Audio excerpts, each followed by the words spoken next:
Hey guys, and particularly new players, I wanted to show you kind of not exactly a tier list, but a list that I made particularly for people who are interested in playing new heroes. And I will link this list in the description below as well as on Reddit just to kind of show people what heroes I recommend for new players and why I recommend them for new players. So, the first thing that I want to explain is why am I making this list in the first place? Well, I find that Heroes of the Storm has a lot of heroes, and these heroes can get pretty pricey, seeing as every day you get about 2 to 500 gold, well, 2 to 800 gold per quest, and you only get those quests once a day, and you get a little bit of gold per wins, but it does take a little while to build up gold. So building up this list is very important, and as you can see, I am someone who plays this game pretty competitively. I make a lot of videos on this game, and I still don't own all of the heroes. So, with that in mind, what are the heroes that you should pick up first? Which are the most important heroes? And are the heroes that are most expensive the best heroes? And I want to answer the last question first.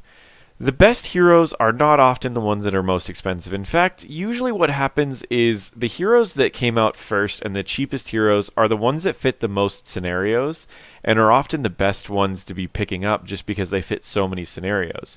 A quick example is Malfurion is one of the cheapest heroes right now, and he is also probably considered the best support in the game right now, as he fits in every team comp, as well as on every map. ETC is very similar. He's one of the strongest tanks in the game because he fits on every map and in a variety of team comps. So you have one of the best tanks in the game and one of the best healers in the game, all within the lowest tier of cost. They're both only 2,000 gold, and if you played enough in one day, you can unlock them both. So, what heroes should you pick up first as a new player to fill out your roster, and in what order? So essentially what I did was I made a tier list. And again, these are not the best heroes in the game. This is not a regular tier list that you're going to see everywhere. This tier list is focused for new players to buy heroes in a specific order. So the first two heroes that I recommend is Diablo and ETC. Either one of these to start out is great. Essentially, they are tanks that can fill either the main tank or the off-tank role in a group, and you always want to have a tank in your group. So, both of these have very strong ultimate abilities which allow you to win team fights. They both have abilities that allow you to separate the enemies in earlier fights to lead to kills. And they both have abilities that can lead to peeling for your team, meaning if someone's jumping on your team, you can use these heroes to stop them from getting on your team. The next hero I recommend is Falstad. He's a little bit more pricey than the initial two heroes. However, he fits a lot of roles for the auto attacker. His win rate's not as high as a lot of the other ones that I'm initially recommending. He's the lowest win rate of them. However, he is used in competitive more than a lot of the other heroes in the game.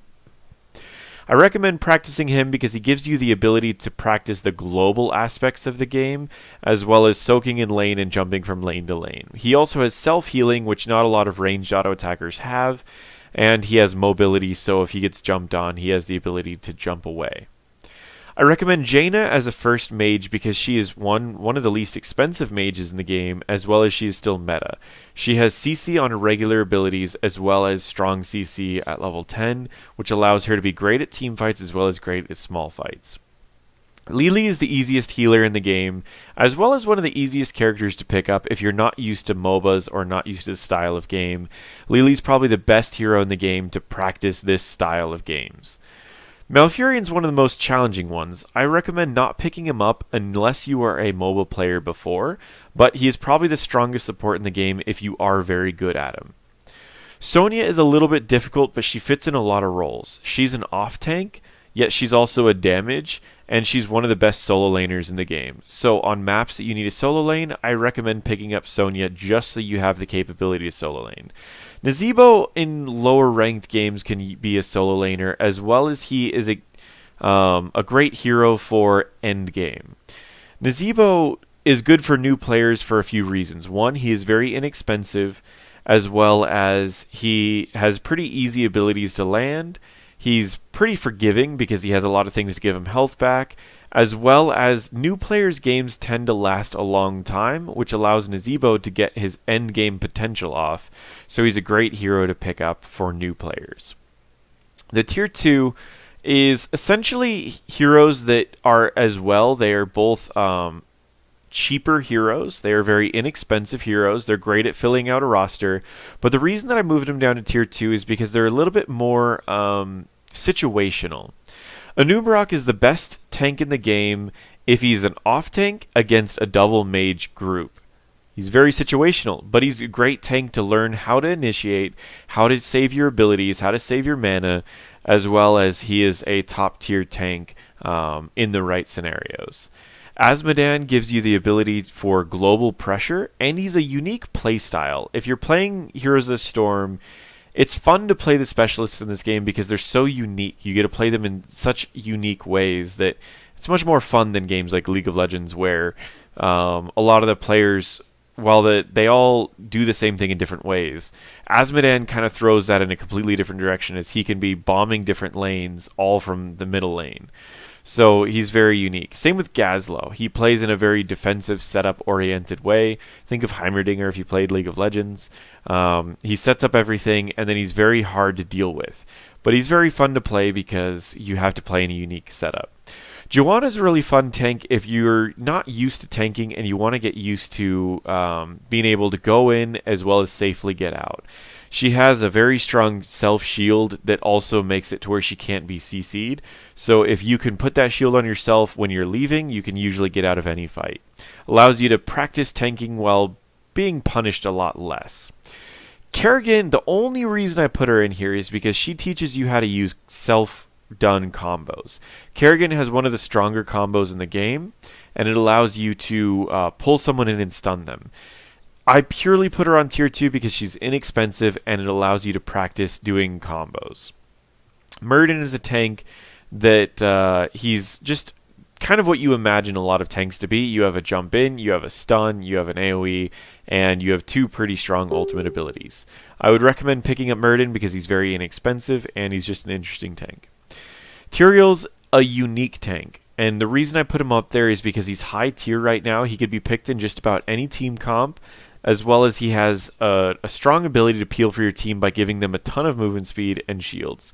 I put him on the list because 1, he's inexpensive, and 2, you need to play him in a very unique way, which allows you to play tanks and learn different ways to tank.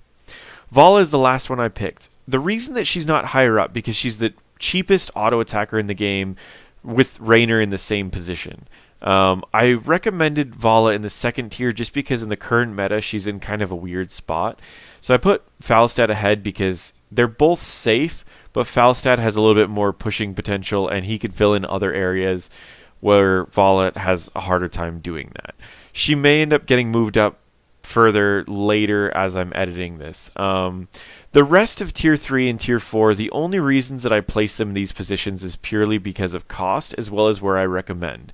The only heroes that I recommend that are higher cost are Ragnaros, and the main reason why is because he's a melee assassin that can solo lane at the same time as he can dual soak like a specialist, as well as he could still team fight well in a lot of scenarios. So he fits in a lot of positions, as well as Varian. I recommended him because he can be a tank as well as a burst assassin at the same time. These are the only 2 10Ks that I recommend for tier 3, which is essentially just filling out your roster with more heroes. I did throw in some 4Ks, some 7Ks, 1 2K, and 2 10Ks. So the tier 4, there are a variety of the other heroes. These are not necessarily saying they're bad, and it's also not necessarily saying that you shouldn't be picking these heroes. It's just my recommendation of they should be later in your list. I love these heroes, so if you particularly, same with like Kael'thas. I love Kael'thas. I love Lucio. I don't think any of these heroes are bad necessarily. I just think that you should be playing the game a while and understanding their positions before you pick these heroes, as they're a lot more situational. I wanted to move Tyrande down a little bit further because I don't really like the place that she fits in the meta right now. The only reason I left her up is because she's so inexpensive and still decent to fill out a roster. If you agree or disagree with any of these, that's perfectly fine. You can leave them in the comments. I can adjust this tier list, and I will be adjusting it as more heroes are released and other heroes are reduced in cost, as well as whenever there is reworks. If you recommend a new player to pick a hero, feel free to leave a comment below and explain why you recommend that hero. This tier list is essentially just a quick guide for new players from someone who understands kind of where the new players are coming from, as well as again, like I still haven't even filled out my roster, and there are heroes in there that I would recommend you pick up, even though I haven't picked them up yet. There are some heroes I would recommend staying away from, as they're kind of noob traps. But as of right now, I just wanted to kind of show this quick tier list, and I will link this in the description below, as well as I will toss it on Reddit. If you have anything else, any new tips for new players that you'd like to add, feel free to add them below.